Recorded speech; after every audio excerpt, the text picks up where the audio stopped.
Et donc, salut à tous, c'est le sou. Donc on se retrouve pour FF12. Alors oui, j'avais dit que je continuerais pas ce let's play, mais en fait, j'avais dit que j'annulerais le let's play pour des raisons techniques, mais j'avais dit aussi que je le reprendrais si je trouvais une solution. Et je pense que j'ai peut-être trouvé une solution. Donc du coup, je me suis dit, bah je vais reprendre, on va voir comment ça se passe. Si ça se passe bien, cette fois, je vais le finir, je vais aller jusqu'au bout, parce que c'est FF12, c'est un jeu que j'ai vraiment envie de faire. Alors, il faut savoir quelques trucs. Déjà, on est sur la version PS2 de EasyJS avec émulateur. Alors, la raison pour laquelle je vous fais pas la version PS4, donc déjà parce que tout simplement, j'ai pas de quoi record sur PS4. Mais aussi la version PS4, même si ça a été vraiment un plaisir de refaire FF12 sur PS4, la version PS4, je trouve qu'ils l'ont énormément simplifié au point que c'en est ridicule. Le jeu de base est déjà pas très dur, mais alors là, la version PS4, c'est juste insultant limite. En fait, ce qui se passe sur la version PS4, c'est que si vous vous souvenez, donc on est sur la version EasyJS, et la version EasyJS, c'est un système de job. Voilà. Ce qui était intéressant avec ce système de job, c'était que tu n'avais qu'un seul job par perso. Et donc chaque perso avait ses faiblesses et ses forces. Tu vois, il fallait que tu montes ton équipe, il fallait que tu montes tous tes persos en fonction des faiblesses et des forces de chacun. C'est ce qui était intéressant. Et ça te permettait aussi d'avoir des personnages qui n'étaient pas trop OP. Même si il y a un truc qui casse le jeu, mais ça c'est complètement optionnel. Mais là, le problème dans la version EasyJS, enfin Zodiac Age sur PS4, c'est que tu peux avoir 2 jobs par perso. Et moi je trouve ça complètement débile, parce que ça casse complètement le jeu. Ça détruit complètement tout l'équilibrage du jeu. Genre par exemple, je vais vous montrer, mais genre par exemple, t'as un moine, tu vois. Le moine, ce qui était bien, le moine là, dans cette version là, c'est un attaquant correct. Et ça peut aussi être un bon support plus loin dans le jeu grâce aux magies blanches. Le truc, c'est qu'il était limité quand même parce qu'il n'avait pas beaucoup de magie et d'MP. D'accord. Bah là, dans la version Zodiac Age, c'est genre tu combines avec un Red Mage. Et bah t'as un perso qui peut tout faire, quoi. Qui a une putain de bonne magie, t'as quasiment un second mage blanc avec un mage noir. Ou alors si tu veux faire un gros attaquant physique bourrin, bah tu combines avec un breaker. Tu vois, genre des trucs comme ça. Et t'as des combinaisons qui sont extrêmement puissantes, hein. Genre tu combines un knight avec un samouraï. Il faut savoir que le samouraï en fait c'est censé être un attaquant rapide. C'est pas censé être un attaquant puissant, mais rapide. Tu vois. Parce qu'il a tous les... Voilà, il a tous les sens swiftness, je sais plus comment ça... Vivacité en français. Donc qui réduisent le temps d'attaque. Il a les 3, contrairement au Knight qui a pas les 3. Le Knight est censé être un attaquant lourd, donc il est lent. Et le samouraï rapide. Mais du coup tu combines les deux, bah t'as un attaquant qui est lent, enfin qui est rapide, mais qui est très puissant. Et en plus t'as une combinaison assez OP qui est de portée... elle est où? Là, non. Bref, il y a une voilà, la White Robes. La White Robes, en fait, ça booste les dégâts de lumière.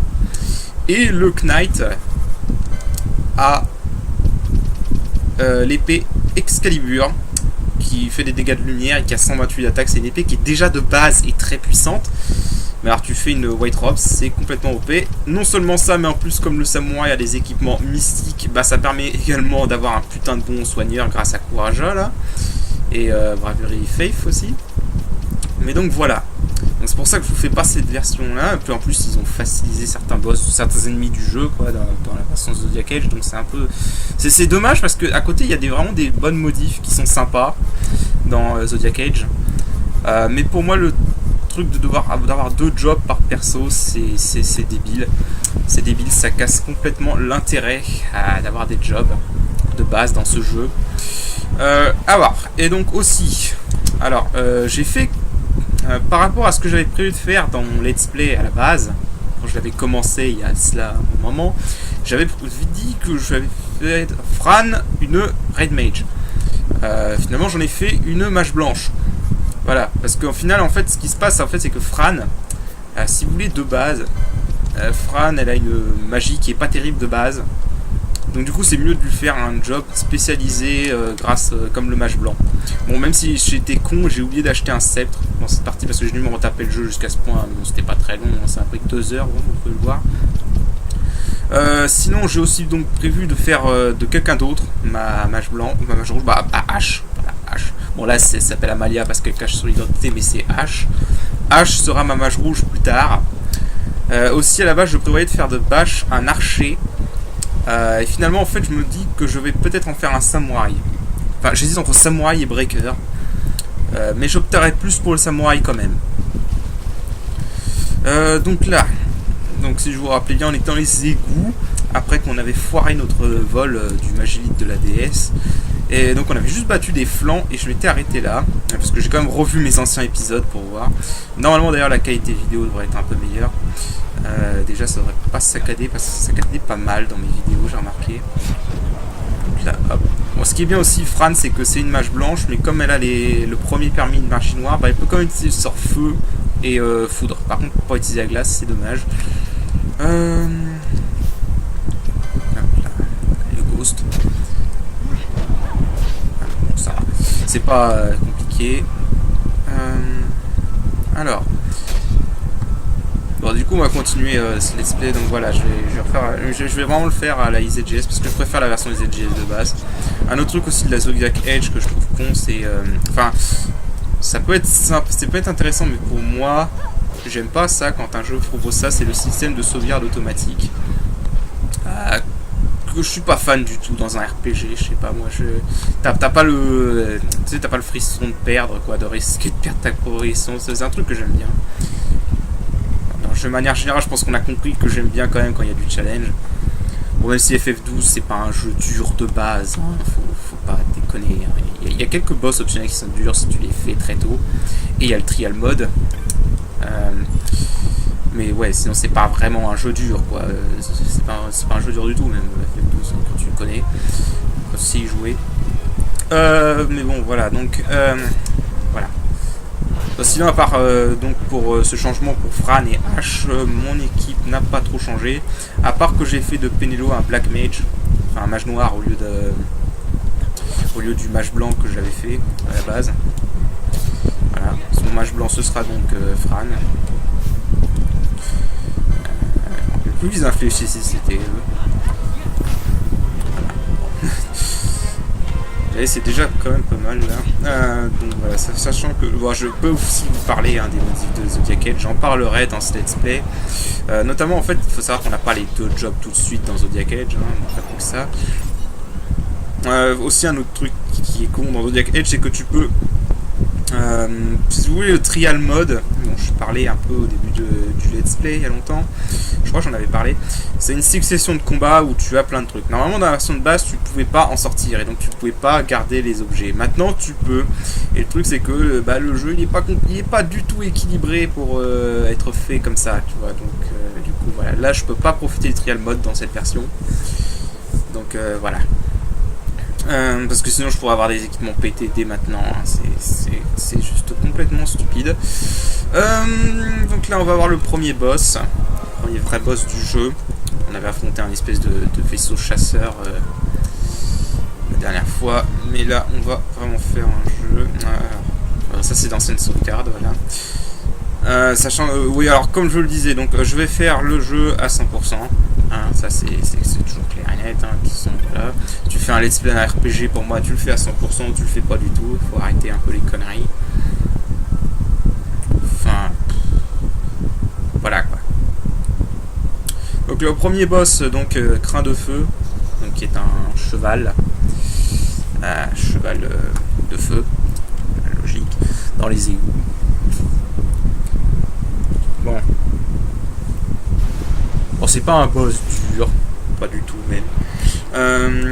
Faut juste faire gaffe parce qu'il a une attaque qui est assez puissante. Alors le seul truc un peu con de ce boss, c'est qu'on n'a pas de moyen d'exploiter sa faiblesse. Il est faible à l'eau. Est-ce qu'on peut lui infliger blind? Je me le demande. Mais je crois pas que j'ai blind. Non, c'est Penelo qui a blind, j'ai pas blind. Bon,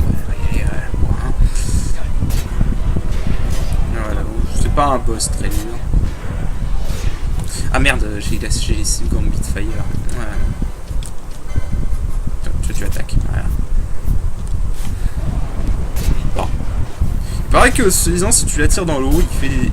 Oh là. Il m'a fait un combo de 3 coups, j'ai pas fait gaffe. Si tu l'attires dans l'eau, il prend des dégâts apparemment. Mais... Putain, mais il fait beaucoup de combos, ce connard. Hein.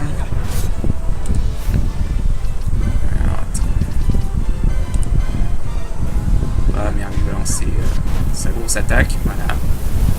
Il fait beaucoup de combos, ma foi. Ok, voilà. On va soigner tout ça. Non, pas toi. On va soigner tout ça. Voilà. Bon, je préfère jouer en wait mode dans ce jeu. J'aime bien avoir le temps de choisir mes actions. Que je fais pas tout au gambit, hein, genre les trucs de soins d'altération, je préfère le faire manuellement, tu vois, c'est comme ça je garde un peu de contrôle. Voilà, petit cure, c'est bien. Bon, c'est pas un boss très dur, bon là il va refaire son attaque, voilà. C'est pas un boss très dur, hein, tant qu'on est prudent et qu'on n'est pas under level ou sous-équipé. On va se re-soigner tout ça. Bon, l'avantage que j'ai oublié de prendre le cep, c'est qu'au moins Fran, pardon, elle reste avec reste à distance. Sérieusement d'accord.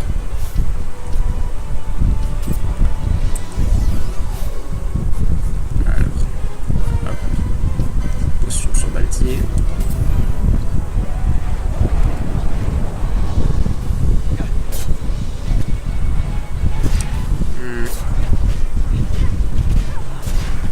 Plus résistant que sur mes souvenirs.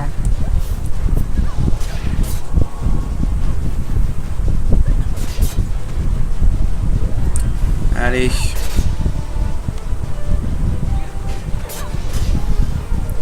Ouais, faut savoir que je vais pas me faire... je vais pas jouer non plus en allant chercher des trucs complètement pétés en avance dans le jeu. Parce que sinon, oui, il y a un point du jeu surtout où tu peux aller dans des endroits... où les monstres sont très forts pour toi, mais si tu t'en sors, tu peux avoir des équipements complètement OP. Et après tu roules sur le jeu, quoi. Enfin, sur le scénario en tout cas. Là, ça sera pas le cas. Voilà, bon, bah là, du coup, on va se faire capturer. Et comme dans tout RPG qui se doit, on va faire la casse prison, quoi. Parce qu'il y a toujours une casse prison, toujours pareil. Voilà. Non, encore une fois, c'est vraiment con que la version Zodiac Age a tous ces modifs que je trouve débiles, quoi, que je trouve con. Parce que sinon, c'est un bon remaster, hein, je trouve. Graphiquement, ils l'ont bien refait. Musicalement, ils ont très bien refait. Musicalement, je trouve que la musique, elle est carrément meilleure.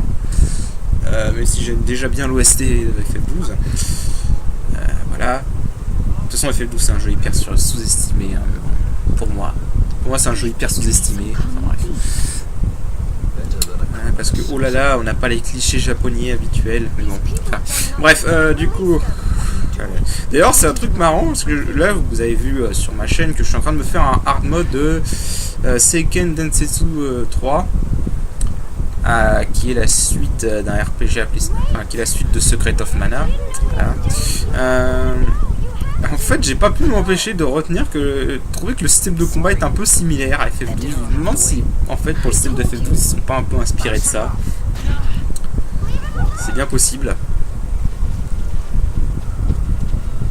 Enfin, même si je trouve que le système de FF12 est mieux fait. Enfin, c'est mon avis après, mais t'as plus de richesse dans le gameplay de FF12 que dans le gameplay de Seiken Densetsu 3. Parce qu'en fait, ce que je trouve con dans dans Secret of Mana 2, voilà, on va l'appeler comme ça, avec le français, ce sera plus simple. Ce que je trouve con dans Secret of Mana 2, c'est que je trouve qu'on manque un peu de richesse de combat, tu vois, t'as pas d'esquive, et en fait, tu fais souvent, tu bourres les soins, tu bourres les objets de soins.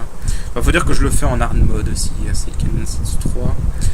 D'ailleurs, je pense que je vais faire que les vidéos de boss. Je vais pas en faire un let's play parce que ce hard mode en fait nécessite que tu grindes beaucoup. Donc voilà. Bon bref, du coup là le scénario, donc là on a un flashback. Flashback que je trouvé touchant, on va dire. Enfin, pour être honnête, j'ai jamais compris la haine envers Van. Les gens détestent Van, c'est un truc de fou. J'ai jamais compris. C'est parce que je veux dire, merde, vous vous attendiez à quoi, les mecs? C'est un gamin. C'est un gamin qui a perdu son frère à la guerre, qui n'a donc reçu aucune éducation, je suppose, parce que ses parents sont morts de la peste en plus. Voilà, c'est un gamin. Voilà, quoi. Moi, c'est ça que je préfère, tu vois, c'est qu'on te fait pas non plus le cliché du gamin qui est un élu ou je sais pas quoi, tu vois, qui est super balèze et tout, comme on te le fait dans beaucoup de JRPG. Enfin, je sais pas, je trouve que le perso de Van, pour moi, c'est, il remplit son rôle, quoi. C'est un gamin, c'est quelqu'un du peuple, quoi. C'est quelqu'un du peuple. C'est pas un élu, c'est pas un super soldat, mais c'est quelqu'un du peuple qui cherche sa voie, quoi, qui cherche ce qu'il veut faire. Bon, ce que je trouve con, c'est qu'après un certain passage du scénario, ils ont complètement laissé tomber Van après un certain passage du scénario. Et bon, ça c'est surtout le développement du jeu qui a été chaotique. Sauf qu'au moins, contrairement à FF15, on ne défend pas FF12 avec son développement chaotique. D'ailleurs, c'est marrant, le développement chaotique de FF12, on n'en parle jamais. Mais bon. Alors, par contre, pour FF15, qui est un jeu pourri, ah bah merde, il y a eu un développement chaotique. Oui, certes. Enfin bref, du coup, on est en prison. Voilà, c'est la case prison. C'est toujours pareil. Putain, j'avoue, je ne connais aucun RPG qui n'a pas au moins une fois une case prison, quoi. Dans tous les JRPG, t'as toujours une case prison. C'est toujours comme ça.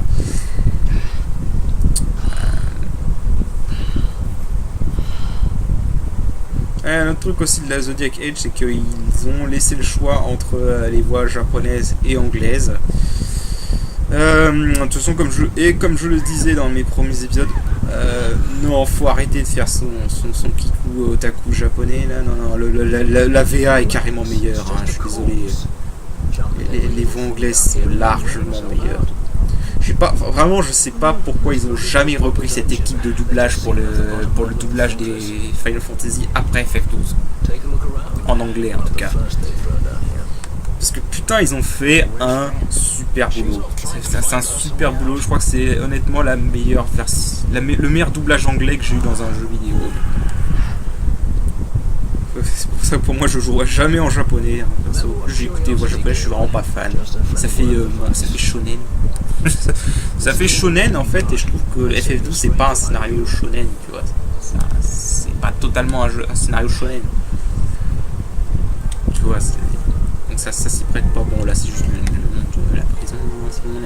En gros, là on est dans les sous-sols de la forteresse Nalbina.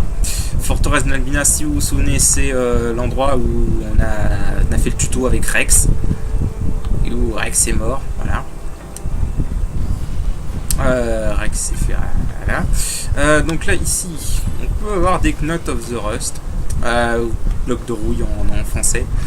Alors, les blocs de rouille, en temps normal, c'est pas super utile. Cependant, si vous cherchez à faire un low level challenge, ici, c'est un excellent point pour en ramasser parce que les coffres repop. Et ça vous permet d'en avoir un infini. Bon, tout ce que vous avez à faire en fait, c'est qu'il y a un point de sauvegarde un peu plus au nord. Là, vous sauvegardez votre partie, vous prenez tous les coffres, vous rechargez, et il y aura toutes les Knot of the Rust qui seront à nouveau là. Et là, tu peux en farmer jusqu'à 99. Knot of the Rust qui ont un intérêt que je parlerai plus tard pour un autre objet en fait. Les blocs de rouille, ça permet de booster les dégâts d'un prochain objet. On verra plus tard, beaucoup plus tard. Pour l'instant, ça sert à rien de s'en enquiquiner avec. Donc, on va aller faire la casse prison. Voilà. Comme d'hab, on est en prison, faut qu'on trouve un moyen de s'échapper. Voilà, c'est le plot. Cite-moi un RPG japonais qui est pas comme ça, sérieusement. Qui n'a pas au moins une fois sa casse prison. Je ne connais pas, perso. Même des RPG cultes comme Chrono Trigger ou FF6 ont leur case prison. Toujours pareil. Ça n'a pas changé. Mais bon, au moins ça sera pas aussi relou que la prison de FF8 qui est interminable. Ça va être assez rapide. Enfin, basiquement, en fait, on va être en prison et après on va être dans un autre lieu du jeu. Bon là déjà on va se faire martyriser. Ouais, alors les problèmes d'ombre à l'écran c'est l'émulateur. Je ne sais pas trop comment régler ça. Je ne me connais pas trop en émulation. Donc, je tourne, c'est déjà ça.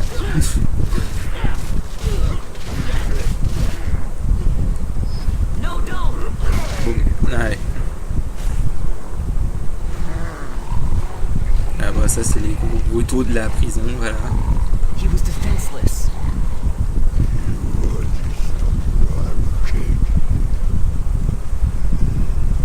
Ça c'est les grosses brutes qui se prennent pour les caïds de la prison, voilà. Je sais pas combien de temps je vais faire pour cet épisode, j'ai pas envie d'avoir une vidéo trop lourde. Parce que j'ai une connexion qui est pas terrible et donc pour poster les vidéos c'est assez lourd. Une vidéo de 1 giga c'est plus facile de me prendre plus de 2 heures à poster quoi. C'est un peu ce qui est cool. Donc après je peux toujours convertir dans un autre format pour réduire la taille, mais le problème c'est que ça empiète sur le son en fait, donc c'est un peu chiant.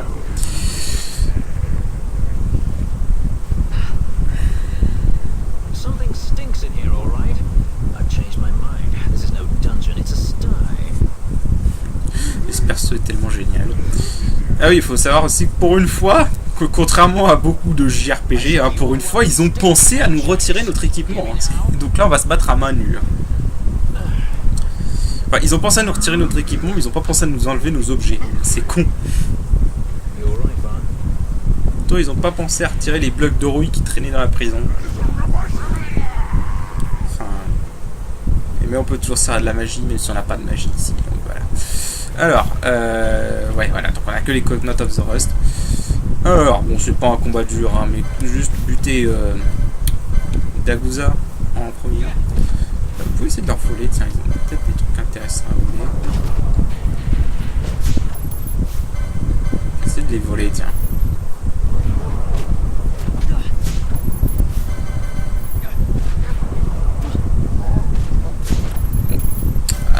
Ouais, bon, s'il veut un jour, le vol c'est toujours. Voilà, potion, ok, bon, c'est rien. Bon, allez, on va le buter. Okay. C'est juste. À mon avis, c'est plus. Tu peux leur voler des potions pour te soigner si t'es under level. Parce que là, il n'y a pas d'équipement, donc c'est vraiment purement le level. Ah, il faut savoir aussi qu'on joue donc sur la version EZJS PS2. Donc le sort soin de base et multi-cible. Dans Zodiac Age, ils l'ont remis mono-cible comme il l'était à la base. Pareil pour les sorts de feu, glace et foudre de base. Donc voilà. Bon, perso, je trouve ça un peu nul. Ouais, je trouve que c'est bien le son multi-cible, quoi. Ça le rend utile, quoi. Enfin. Bon, voilà, là, c'est l'armée, voilà, c'est l'Empire Arcadia qui nous recherche. C'est pas vraiment eux qui nous recherchent. Bon, parce que pour ceux qui se souviennent pas du plot, donc en gros, Baltier est un pirate du ciel. Et le Vanga vert qu'on a vu tout à l'heure quand on s'est fait arrêter, en fait, c'est un chasseur de primes qui cherche Baltier. Donc du coup, voilà. Alors par contre, un truc qu'ils ont fixé graphiquement dans la version PS4, que je suis content qu'ils aient fixé, c'est les abdos de Van. Les abdos de Van, c'est juste moche, bordel, dans la version PS2. Le seul truc graphique qui me posait problème. Enfin, bref.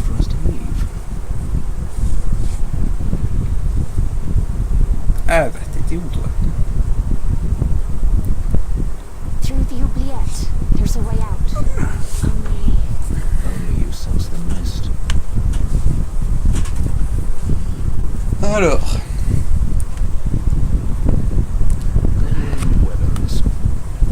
Ouais bah on va aller récupérer les nôtres. Ça sera pas mal.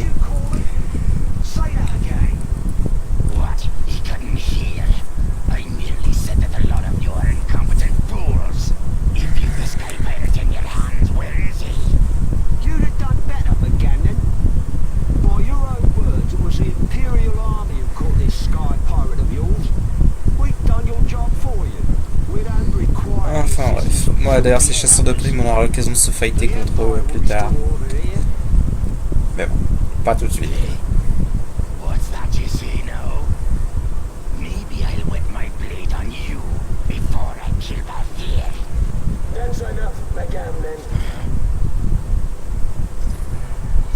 Allez hop, voilà, le thème de l'Empire. Qui me rappelle le thème de l'Empire de Star Wars. D'ailleurs, c'est marrant parce que dans la version PS4, ils ont remixé ce thème. Et ils ont ajouté un espèce d'effet sonore qui fait énormément penser à l'Empire, au thème de l'Empire de Star Wars.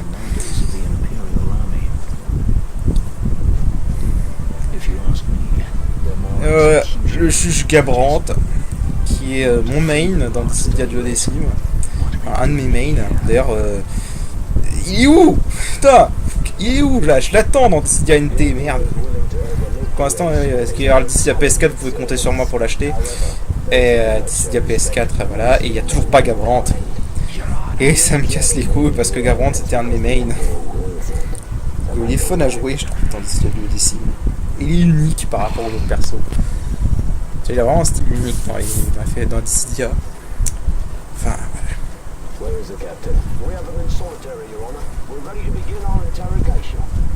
Mais il est classe quand même, faut l'avouer. Il est badass.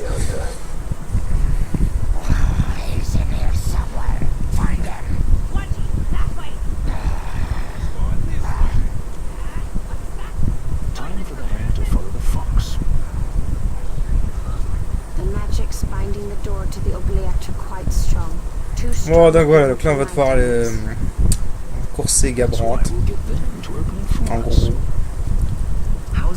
Qui nous ouvre la porte pour les oubliettes. Ouais, bon, je vais la faire simple. En gros, les Viera, c'est pour faire simple, c'est l'équivalent des elfes dans tout autre truc de Heroic Fantasy. Voilà. C'est l'équivalent des elfes, mais en ultra patriotique. Enfin, vous verrez. On aura un passage où on ira dans le village des Viera, parce que c'est très intéressant. Voilà. C'est ça que j'ai trouvé très intéressant, mais un peu court.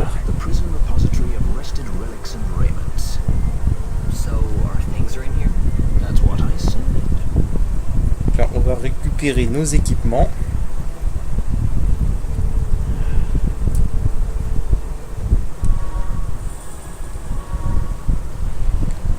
Et la map au passage, voilà.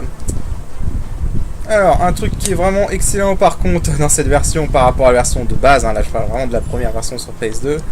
Ici, il y avait un coffre qu'il ne fallait absolument pas ouvrir si vous vouliez avoir la lance Zodiac plus tard. Bah maintenant c'est plus d'actualité, donc fuck that.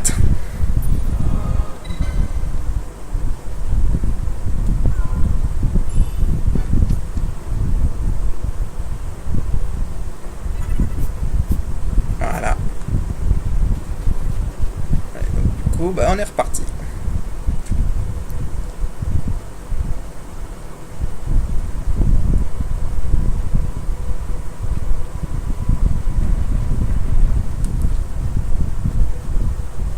Ce qui est bien par contre dans ce FF12, c'est que au moins dans la case prison, dans les cases prison, t'as parfois, souvent même, une case où il faut qu'on s'infiltre mais qu'on fasse pas repérer. Ouais. Bon là t'as Baltier qui te... Je me demande si c'est pas un troll d'ailleurs. T'as Baltier qui te dit de t'infiltrer, mais en fait tu t'en fous, tu peux massacrer tous les gardes, t'en as rien à faire. On en a rien à faire. Voilà. C'est ce que je vais faire d'ailleurs, parce que voilà, on ne gueule pas contre un peu d'XP et de points de permis. On va peut-être faire que je voie mes permis.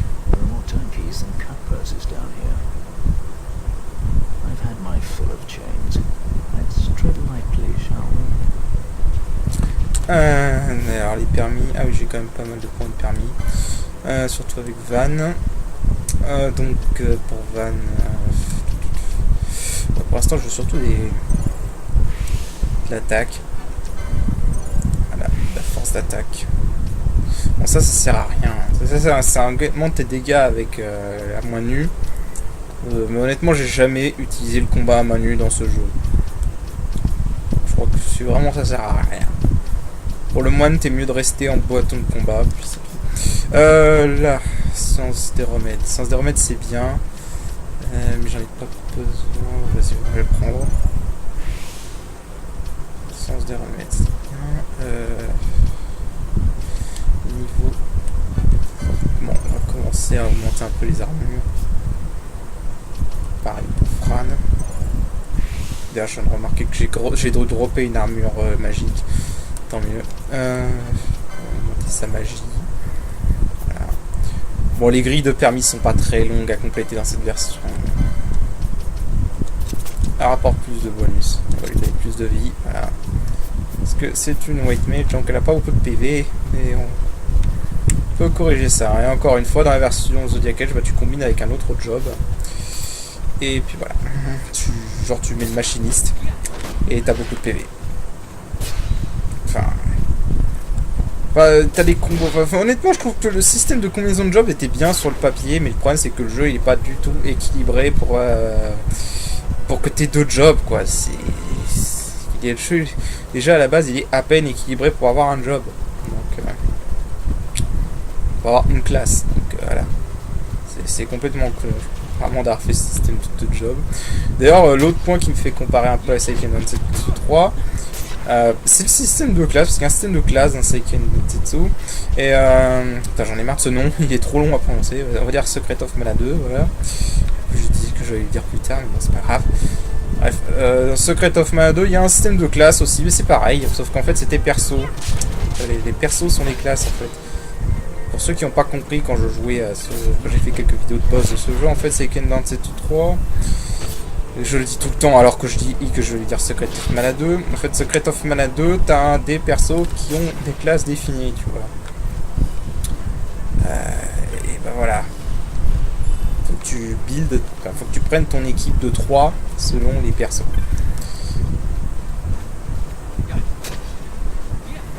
Comme je l'ai dit, on va massacrer tous les gardes, ça va faire de l'XP. La filer. Alors j'utilise pas le mode accéléré parce qu'il y a le mode accéléré, hein. Je l'ai dit un petit peu tout à l'heure. Je sais pas pourquoi j'ai peur qu'il fasse. En fait j'ai peur qu'il fasse planter la capture de vie, tu vois, c'est ça qui me fait peur. C'est pour ça que j'essaie de pas trop l'utiliser.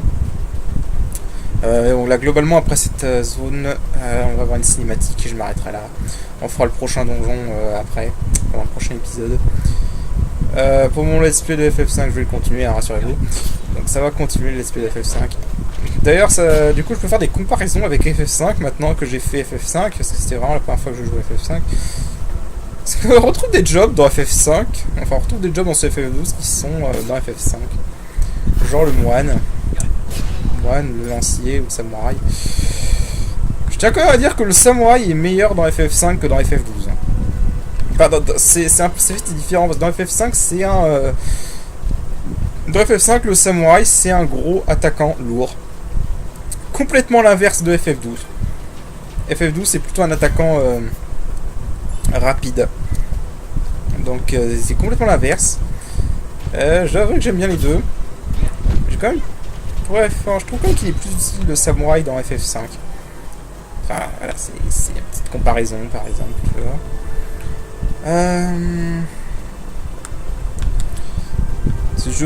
Par contre, à côté, tu vois, par exemple, le mage rouge est meilleur dans FF12. Voilà. Parce qu'il a plus de sorts dans FF12. Et il a au moins sa propre catégorie de sorts, ce qui est pas mal. La catégorie des sorts de ténèbres. On sous-estime dans FF12 quand même, parce que le truc en fait c'est qu'il y a... Enfin, le truc c'est qu'en fin de jeu, il y a beaucoup de monstres qui absorbent les ténèbres, c'est vrai. Mais pendant tout le reste du jeu, il n'y a pas beaucoup de monstres en fait qui résistent, qui absorbent les ténèbres, donc du coup, bah... c'est utile. Puis il y a un autre truc utile aussi, c'est que si tu builds une équipe qui peut entièrement s'absorber aux ténèbres, tu peux utiliser les ténèbres comme un sort de soin. Ce qui est intéressant.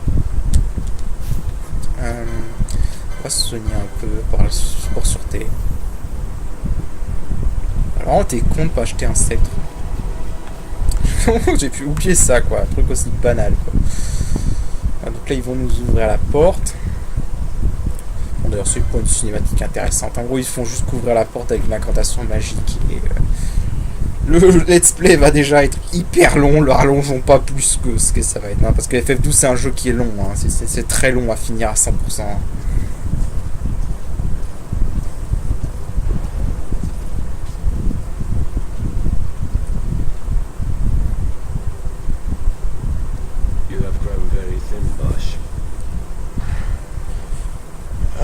Donc là on retrouve le capitaine Bash qui a été emprisonné dans la scène d'intro du jeu, si vous vous souvenez.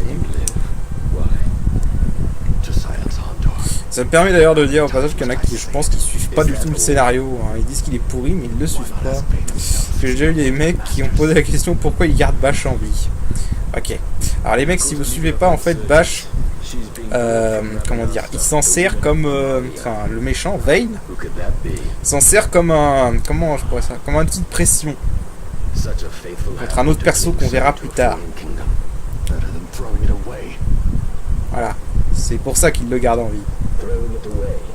Et l'autre perso sur lequel Vayne fait pression a annoncé officiellement que Bash avait été mis à mort. Donc si on apprenait qu'il avait menti en révélant que Bash était en vie, bah voilà quoi. Ouais, c'est politique. Le scénario de FF12 est assez politique. C'est con qu'il n'ait pas poussé au bout à cause du développement climatique. Sinon c'est un bon scénario en soi. C'est juste qu'il manque... il manque de profondeur, enfin, il manque de développement. Il y a des points sur lesquels qui auraient mérité d'être plus développés. Plutôt que je pense qu'ils n'ont pas eu le temps de développer à fond. Et puis bah tu sens qu'il y a Matsuno qui s'est barré en plein milieu du jeu parce qu'il y a eu plein de problèmes avec Square. Parce qu'il faut savoir que Matsuno c'est... Faut pas le dire, faut pas dire, hein. Matsuno c'est un putain de génie pour faire des scénarios. Et c'est pas seulement un putain de génie pour écrire des scénarios, hein. C'est également un putain de génie pour mettre en place, mettre en scène son scénario et tout, quoi. Et ça se voit énormément dans FF Tactics et Vagrant Story. J'ai pas joué FF Tactics parce que je suis pas fan des tactical RPG, mais j'ai regardé un peu. Et ouais, non, le mec est un génie, faut arrêter. Matsuno c'est un génie. C'est un génie. D'ailleurs, on en a plus entendu parler depuis longtemps de Matsuno, c'est dommage.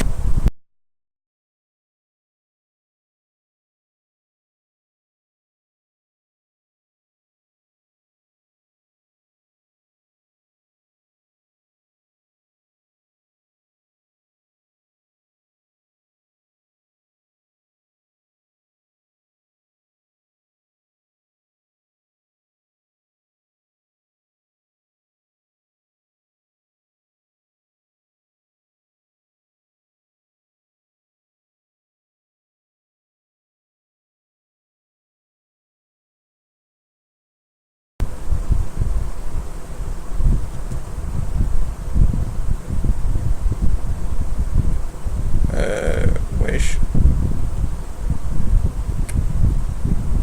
Putain, c'est la première fois que j'ai un bug d'émulateur sur ce jeu.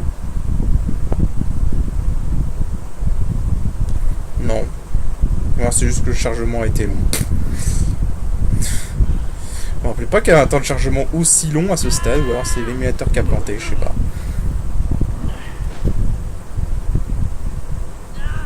Spare us your quiddities. Yeah, but he's a traitor, I know. Stay here and fight if you want. If you can walk, let's go. You're taking him with us? We could use another sword arm. And you have it.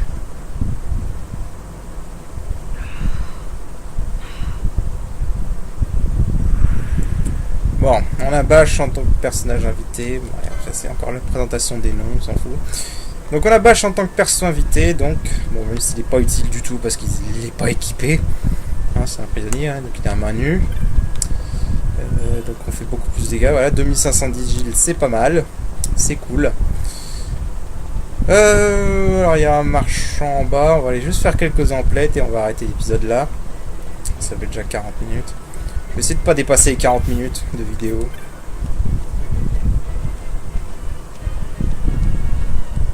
Et voilà. Alors, qu'est-ce qu'on a? On va tout vendre. Ah, parce que dans ce jeu, c'est du loot. Hein. Si tu veux te faire de l'argent, c'est le loot et rien d'autre. Voilà. Okay. Alors, qu'est-ce que tu nous vends? Cypress Pole. Ah merde, j'ai pas pris le permis encore pour la suivante. Bon, c'est pas grave. On le prend. Comme ça, je l'aurai. Je dois avoir du coup le prochain niveau de la lance, non? Non, il n'y a pas le prochain niveau de la lance. C'est con. Mais je vais prendre ça. Pour Fran. Ah, comme ça lui donne plus de magie. Voilà. Ensuite, Bronzelme pour Galtier.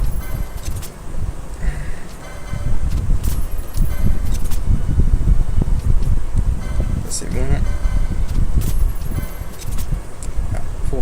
Van. Et ça pour Van.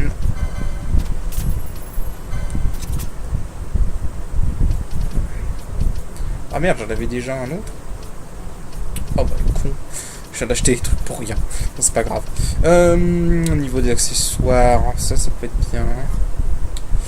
Les potions, c'est bon. Au niveau des objets, ça c'est un très bon sort. Même si pour l'instant j'ai une image temporelle. Enfin, j'ai pas encore mon mage rouge, donc je pourrais pas en servir. Et on a tous les gambits, mais pour l'instant je vais pas en acheter parce que ça sert à rien. Pour l'instant, on n'a pas assez d'action avec les gambits pour faire quoi que ce soit de bien. Sachant que tous les gambits dans cette version sont vendus au magasin dès qu'on reviendra à Ravanast. Du coup, on va s'arrêter là pour cet épisode. Et